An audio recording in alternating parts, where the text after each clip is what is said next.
Hello my dear students.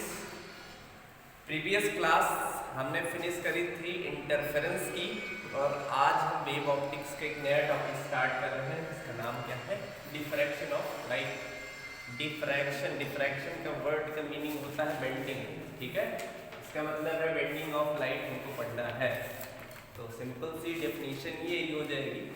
Simply example के through इसको समझ सकते हैं कि जैसे कोई लाइट सोर्स है और लाइट सोर्स के पाथ पर क्या करो, एक ऑब्स्टिकल ले आओ, कोई ऑब्जेक्ट ले आओ, तो उसका एक इमेज बनती है, black image on the wall on the screen. इसका मतलब क्या है, और बड़ी इमेज बनती है। इसका मतलब क्या है, लाइट जो होती है वो कॉर्नर से क्या हो जाती है, बेंड हो जाती है, ठीक है। या सपोज दैट कि आप एक रूम है, उसमें लाइट जलाया हुआ है, दूसरा डार्क रूम है, उसमें एक होल करिए, स्लिट लगा दीजिए, लाइट जो दूसरे रूम में जाएगी वो क्या हो जाती है, बेंड होकर के फैल जाती है, मतलब स्फेरिकल हो जाती है। तो वहां पर जो फिनोमेना प्रोड्यूस होता है उसे हम क्या बोलते हैं, diffraction of light. So you may right heading diffraction of light, लिख लीजिए। The bending of light, the bending of light through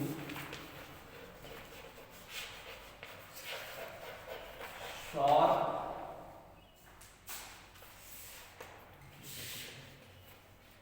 corners of an obstacle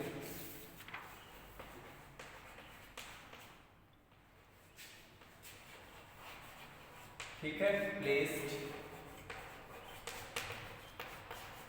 in the path of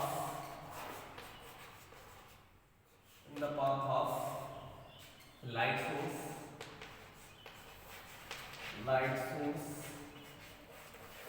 or apertures, ठीक है। is called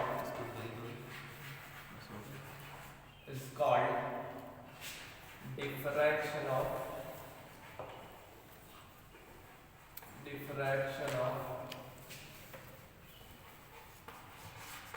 light, ठीक है ना।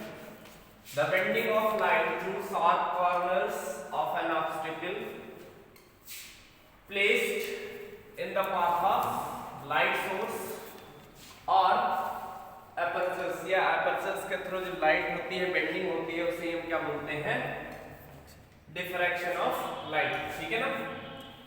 अब हम बात करेंगे इसको, अगर हम डायग्राम से समझना चाहें तो इस टाइप से समझ सकते हैं कि यहाँ पर प्लेन लाइट वेव निकल रही है, यहाँ पर इंसिडेंट हो रही है वॉल पर, लेकिन जब लाइट यहाँ से निकलेगी तो क्या होगी, स्फेरिकल हो जाएगी।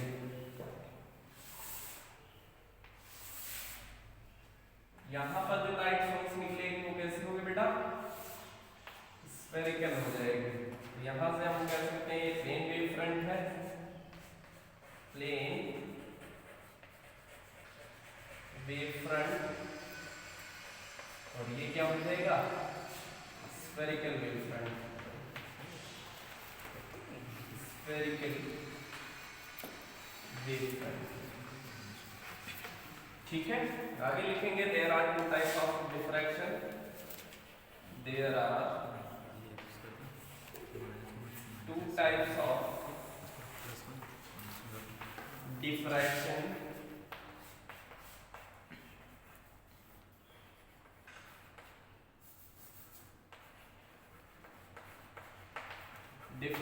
first is Fresnel's class diffraction। Scientist है, कोई काम नहीं था इन लोगों को, इसीलिए ये बेहुदा काम किया इन लोगों ने। और दूसरे थे Fraunhofer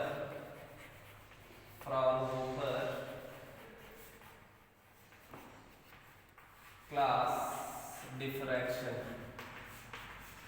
You may write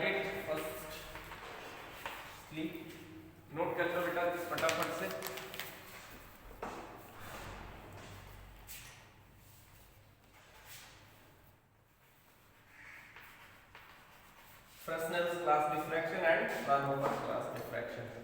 Am I right it?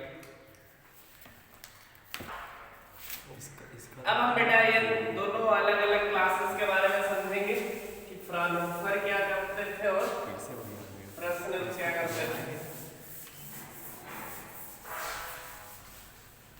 तो सिंपली बेटा जो फ्राउनहोफर क्लास डिफ्रैक्शन है इसमें सोर्स और स्क्रीन के बीच की जो डिस्टेंस होती थी वो फाइनाइट होती थी। फाइनाइट होने का मतलब ये है कि जो हमें पैटर्न मिलते थे वो विदाउट किन्हीं लेंस वगैरह यूज किए बिना ही हमें क्या होते थे, अपीयर होते थे। तो इनके जो इस क्लास के डिफ्रैक्शन में हमें किसी लेंस वगैरह की जरूरत नहीं पड़ती थी। जबकि फ्राउनहोफर ने क्या किया था, इनफाइनाइट डिस्टेंस की बात करी थी, यानी इनको अगर अपीयर करना है आपको तो किसकी जरूरत पड़ती थी, लेंस की। तो लिख लेते हैं फ्रेस्नेल्स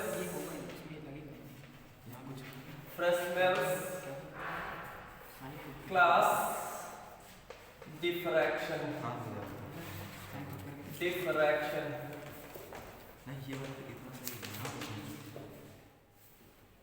ठीक है, तो simply in this class of diffraction,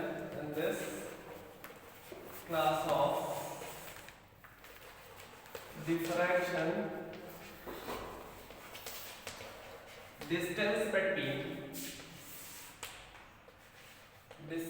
between source and screen finite क्या होती थी, फाइनाइट होती थी। That is no lens is used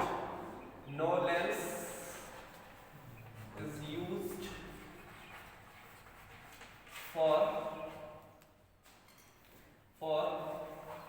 diffraction pattern, यानी डिफ्रैक्शन पैटर्न को अपीयर करने के लिए किसी लेंस की रिक्वायरमेंट नहीं होती थी। ठीक है, no lens is used for diffraction pattern. But अगर हम बात करें फ्राउनहोफर क्लास डिफ्रैक्शन की तो इसमें फाइनाइट डिस्टेंस नहीं होती थी, इनफाइनाइट डिस्टेंस होती थी। तो लिख लेंगे फ्राउनहोफर्स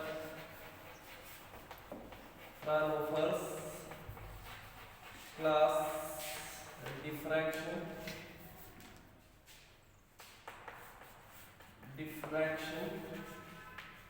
so simply in this type of diffraction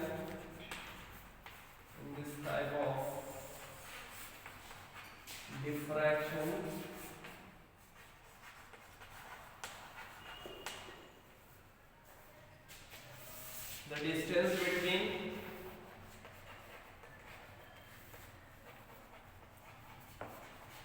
between source and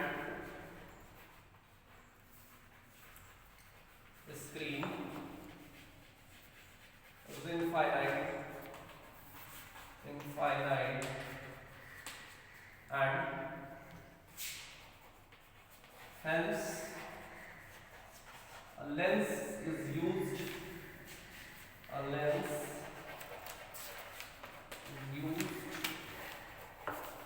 to observe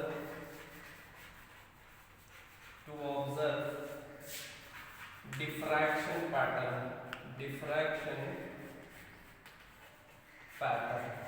ठीक है, तो आई होप आप लोगों को ये दोनों टाइप के क्लास के डिफ्रैक्शन में समझ में आ गया होगा।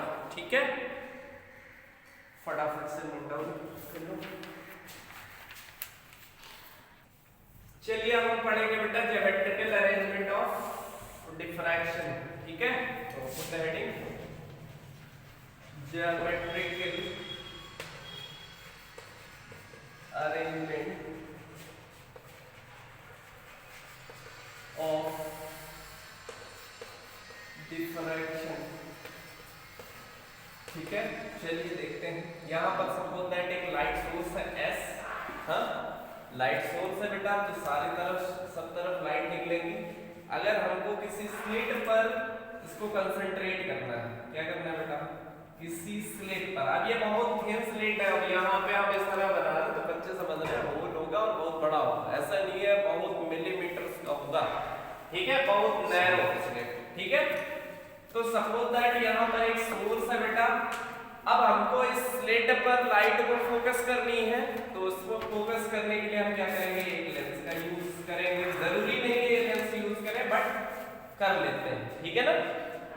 यहां से लाइट निकलेगी, लेंस पर जाएगी और ये कंसंट्रेट करेगी किस पर,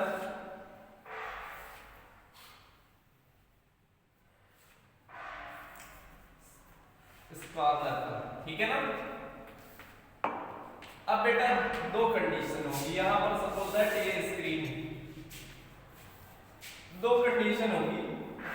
एक कंडीशन ये होगी कि लाइट क्या होगी, डायरेक्ट सीधी चली जाएगी, और ये स्क्रीन पर अपीयर करने के लिए हम एक लेंस यहाँ भी यूज करेंगे, कॉन्वेक्स लेंस का, ये L1 है या ऐसे ही मेन और किसी का।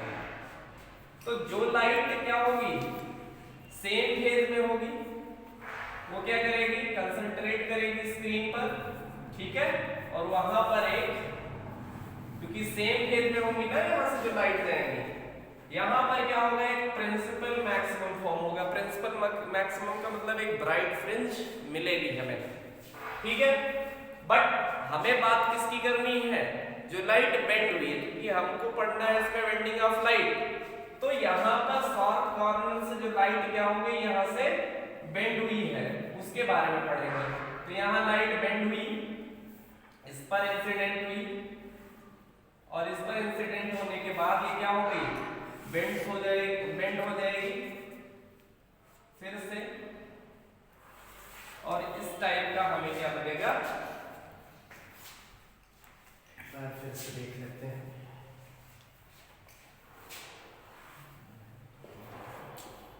बेटा पहले समझो, यहां से जो लाइट निकली और जो सेम फेज में है लाइट, वो दोनों क्या होंगी, इंटर करेंगे लेंस में और एक स्पॉट बनाएंगे जिसे हम प्रिंसिपल मैक्सिमम बोलेंगे, मतलब ब्राइट फ्रिंज मिलेगी, सेंट्रल फ्रिंज, ठीक है ना।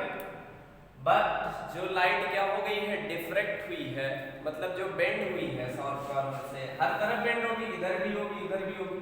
हम ऊपर की कंडीशन ले रहे हैं कि यहाँ पर लाइट क्या हुई, बेंड हुई, कितना angle, theta angle.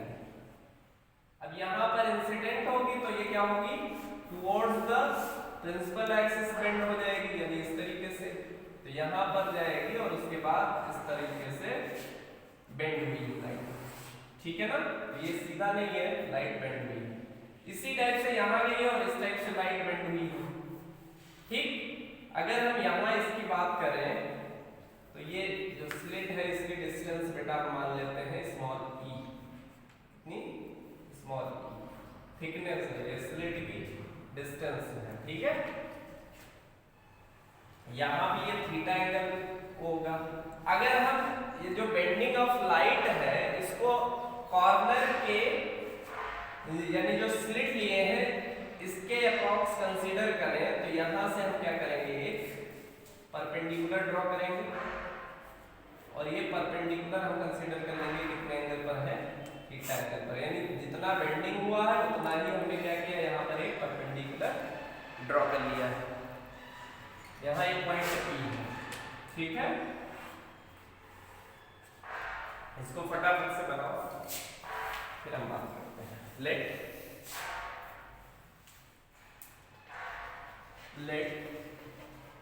BK is equal to lambda, यहाँ पर हम मान लेते हैं B है और ये क्या है K,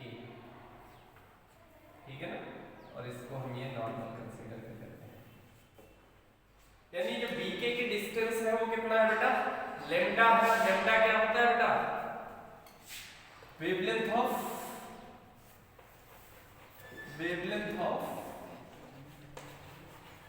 लाइट में यूज हुई है, लाइट उसकी वेवलेंथ कंसीडर कर लेते हैं, ठीक है, अप्रॉक्स। तो फॉर डार्क, क्योंकि ब्राइट के बाद क्या होगा, डार्क की हम बात करेंगे इसमें, ठीक है ना। तो फॉर डार्क फ्रिंजेस जो बीके की वैल्यू होनी चाहिए वो कितनी होनी चाहिए, लेम्डा के इंटीग्रल मल्टीपल होनी चाहिए, ठीक है ना। BK is equal to L lambda.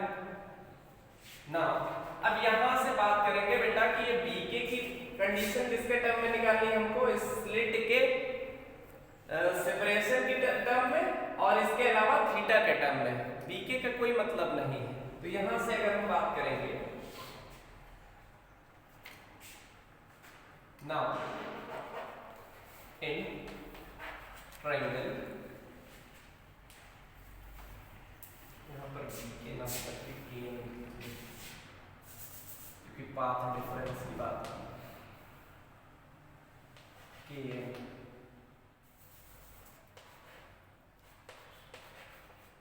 तो यहां से इन ट्रायंगल हम किस में देखेंगे, बी एन के में, in right triangle B N K. देखिए यहां पर ये हमने नॉर्मल ड्रॉ किया है, 90 डिग्री होगा और 90 डिग्री के अपोजिट जो साइड होगी वो हाइपोटेनियस कवर करेगी, यानी ये परपेंडिकुलर हो जाएगा और ये किसका काम करेगा, बेस का, ठीक है ना। तो यहां से हमको किसकी वैल्यू निकालनी है, के एन की वैल्यू निकालनी है।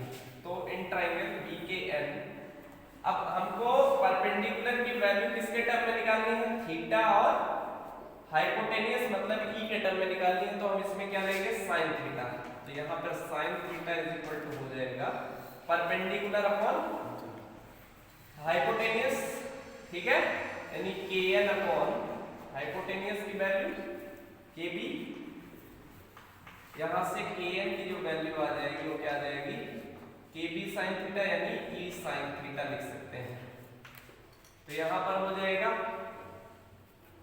कि E sine theta is equal to N lambda, ठीक है, और एन लेम्डा प्लस माइनस लिखेंगे,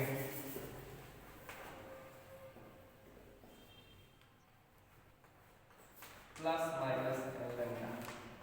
इसका मतलब क्या हुआ, प्लस माइनस का मतलब ये हुआ कि जो तुम्हारी डार्क फ्रिंजेस बनेगी वो प्रिंसिपल जो फ्रिंज है हमारे प्रिंसिपल मैक्सिमम उसके आइदर साइड बनेगी, मतलब इस साइड भी और इस साइड भी। तो प्लस माइनस का मतलब यही बात लिख लेना, plus minus sign indicates that, plus minus sign indicates that dark fringes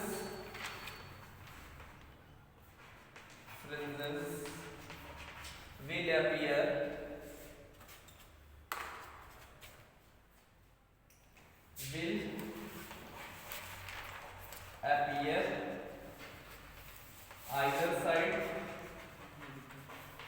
either side of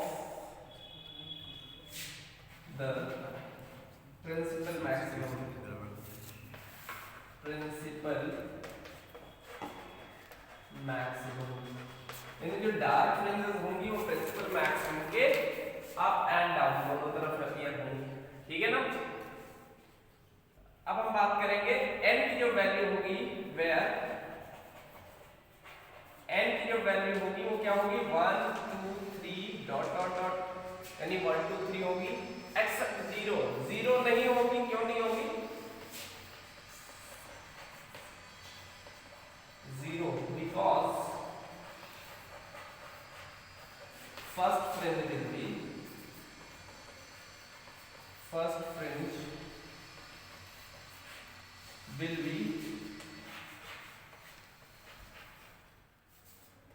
bright, that is called what, principal maximum,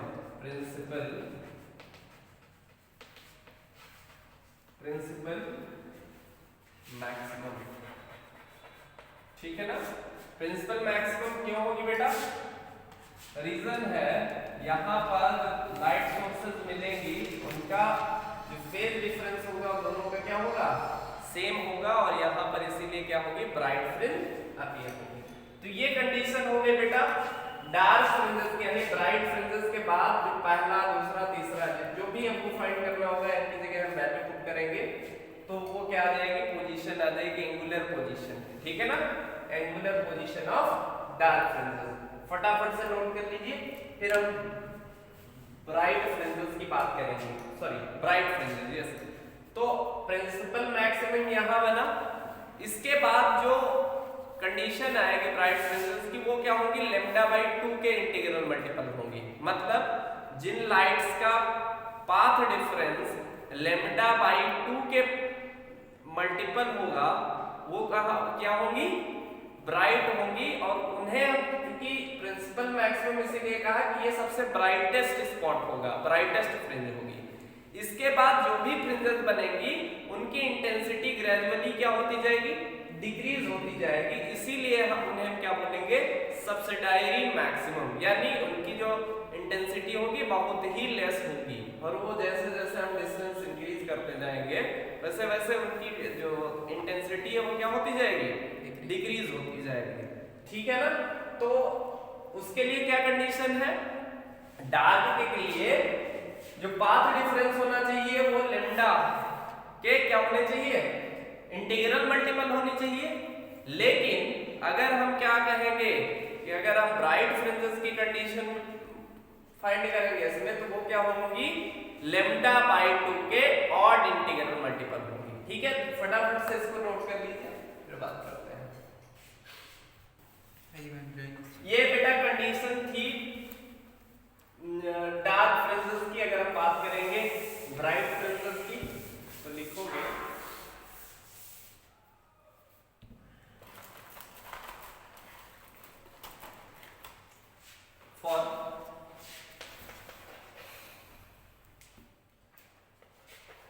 for bright fringes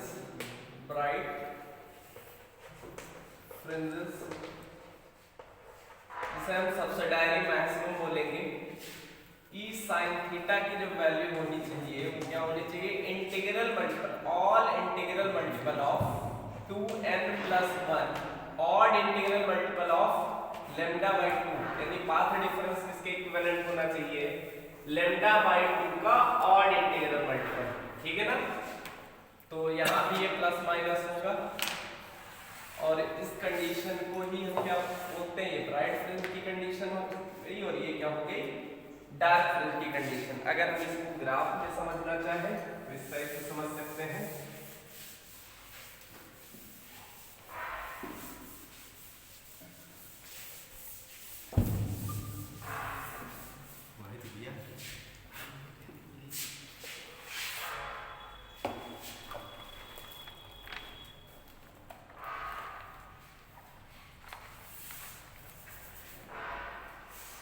ये तुम्हारा सेंटर हो जाएगा, और सेंटर पे हमने कहा क्या होगी, ब्राइट फ्रिंज अपीयर होगी, और ब्राइट फ्रिंज अपीयर होने के बाद ये इस टाइप से कंडीशन हो जाएगी।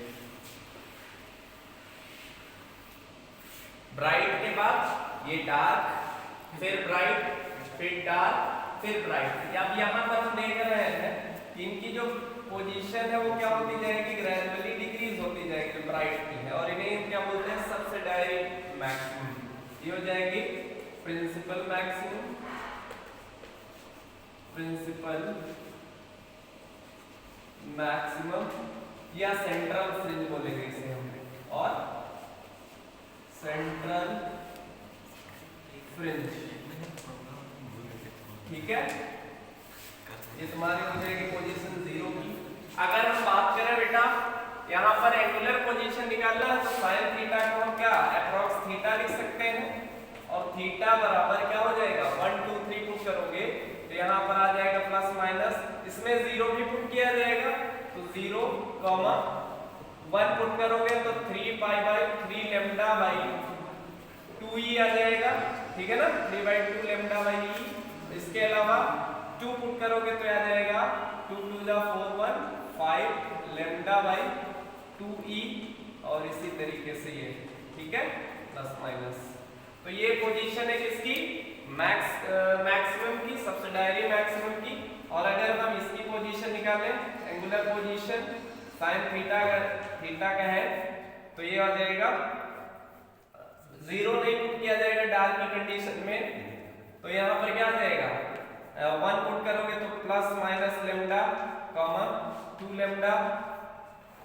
Plus minus 3 lambda and so on. तो यहाँ पोजीशन हम लिखेंगे बेटा, ये नेगेटिव कंडीशन है तो यहाँ हो जाएगा ये plus minus lambda minus 2 lambda minus 3 lambda ये, और ये पोजीशन हो जाएगी प्लस लेमडा 2 लेमडा और माइनस 3 लेमडा प्लस 1। और अगर हम मैक्सिमम की बात करें तो ये हो जाएगा प्लस, ये 0 की कंडीशन होगी, ये होगी minus 3 lambda by 2 E minus 5 lambda by 2 ई, यहाँ पर प्लस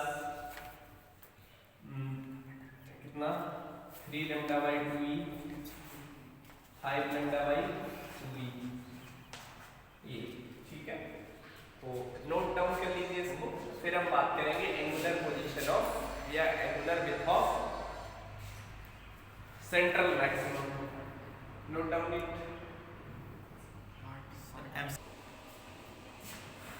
आगे देखेंगे बेटा angular, next heading angular width of central maximum. Put the heading angular width of central maximum. Angular width of central maximum. तो एंगुलर विड्थ क्या हो जाएगा, इधर देखो ये डार्क है और ये डार्क है, और दो डार्क से यानी फर्स्ट डार्क के बीच जो डिस्टेंस होगी, सेपरेशन होगी, वही क्या हो जाएगी एंगुलर विड्थ, ठीक है ना।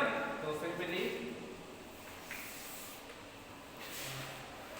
तो distance with angular distance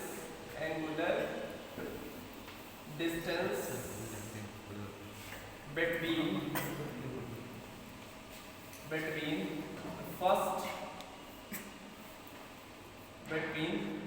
first dark fringes of either side of principal maximum